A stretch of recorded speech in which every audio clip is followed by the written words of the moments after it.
I'm Edward Martin from Seattle, Washington.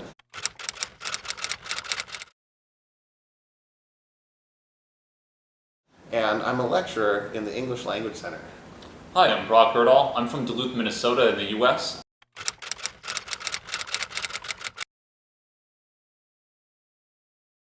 I'm also a lecturer and a course convener here at the English Language Center. Hello, I'm Dr. Thomas Hughes from Scarborough in the UK.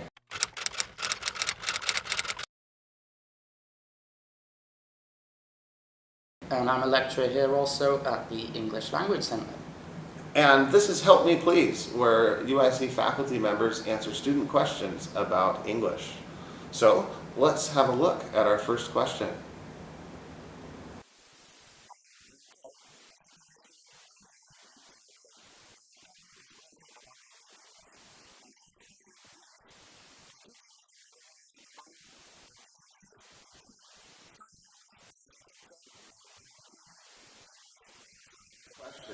So there are some big differences between the English you study in the classroom and the English you use to communicate with people in the real world.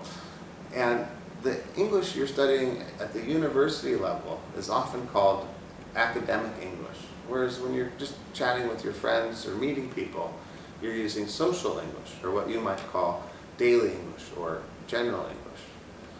Academic English is more formal, and it requires using transitions and avoiding slang.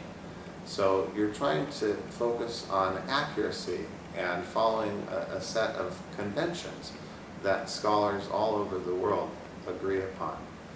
In social English, you're just trying to communicate your ideas to the people around you. And they're generally not worried about grammar mistakes or small pronunciation errors, as long as they can catch your meaning.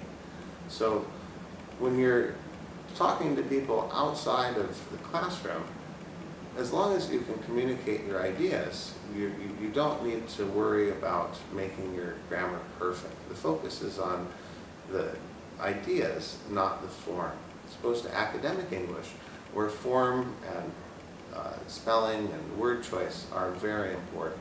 So when you're getting social English, you'll find that you hear a lot of slang that you might not have met in the classroom. Hey, speaking of the classroom, the second part of your question is that yes, language can be taught in the classroom.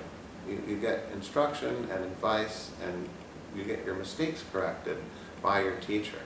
But in the real world, you also will run into situations where you need to understand new things that you haven't heard before. So some people learn to speak English without taking any English classes at all. So it's not necessary to have a classroom teacher, but it certainly is helpful.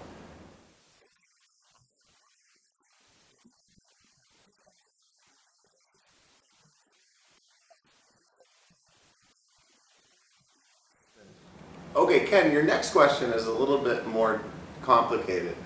While different people do learn languages better in different ways, for example, some people learn by doing things, or other people learn best by hearing the language used or seeing it written. It's important to find the style that works best for you.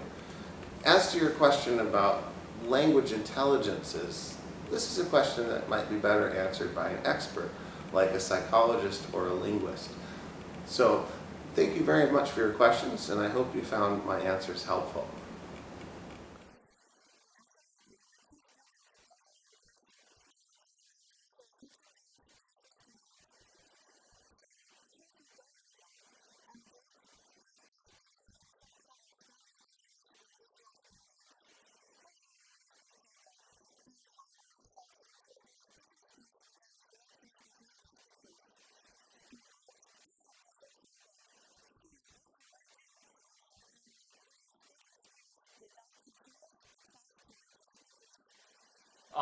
Thank you, girls. That's an excellent question. You're right that having access to a native English speaker is very beneficial. However, it is not an absolute necessity for improving your English skills. Here are 3 methods you can use to do just that.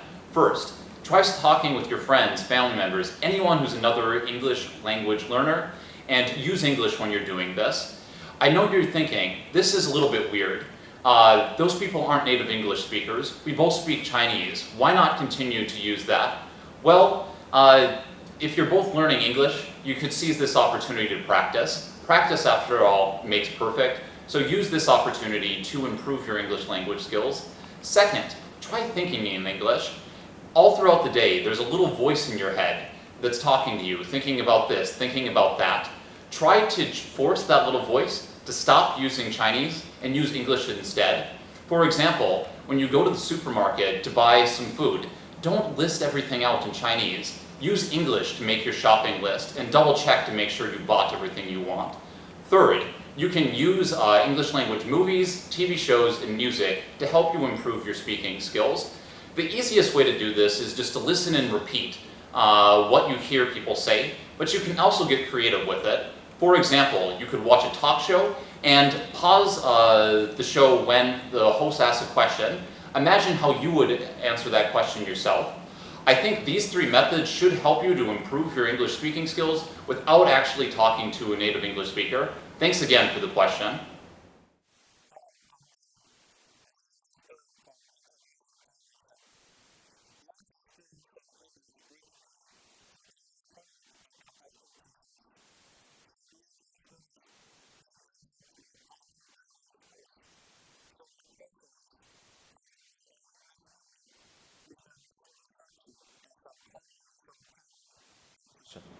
Okay, great question, Dylan. It's actually a question I've been asked before, so it's great to get on camera and being able to spread my ideas on how to write professional and academic emails. So, there are three things I want to talk about. Firstly, what you do before you even write the email, what you do when you're writing the email, and how you respond to follow-up emails. So first of all, you need to do two things. The first is you need to make sure you're sending your email from a professional email address. Not a QQ address, but hopefully your university address. The second, you need to make sure you discover the correct title for the person you're emailing. If the person is a professor, you address them as such. If they're a doctor, you address them as such. If they're a lecturer, you address them as such. These two things are very important, particularly getting the title correct, as that would lead the recipient to be put off already. This is important for graduate schools, this is important for businesses. So, the second thing is when you write email, you need to begin professionally. Dear Professor, and a name. That's how you begin. You don't begin with hi or hello or all right or anything like this. As for the body of the text, you need to begin by introducing yourself, particularly if this is the first time you've spoken to the person. Right? After that, you need to professionally outline your questions, your interests, the reasons for your email. And you do this using formal academic English. And this is true in the business setting as well as the academic setting. Finally, when you finish writing, your sign-off should be professional as well. Kind regards, best wishes. These are the typical ways you end an email. Now, once the person responds to you, then things change, and as you begin to correspond with the person on multiple occasions, familiarity will allow you to become more informal in your emails. So, for instance, if you email Professor Smith, and Professor Smith replies with hi, then you can use hi in your next email. If Professor Smith finishes with best from whatever his first name is, you can then respond using their first name. If they respond with best wishes, Professor Smith, you continue to use their professional name. So those are my three tips for before, during, and after an email. And this applies both to graduate applications, emails to your colleagues, to your peers in university, and also applying for internships and other business opportunities in the professional workspace. So thanks again for your question. Good question. Ken, Yvonne, Ashley, and Dylan, thank you for your questions. We hope you found our answers helpful. We look forward to answering more of your questions about English. So if you enjoyed this video, please give us a like or a share, and we'll see you next time. Bye-bye.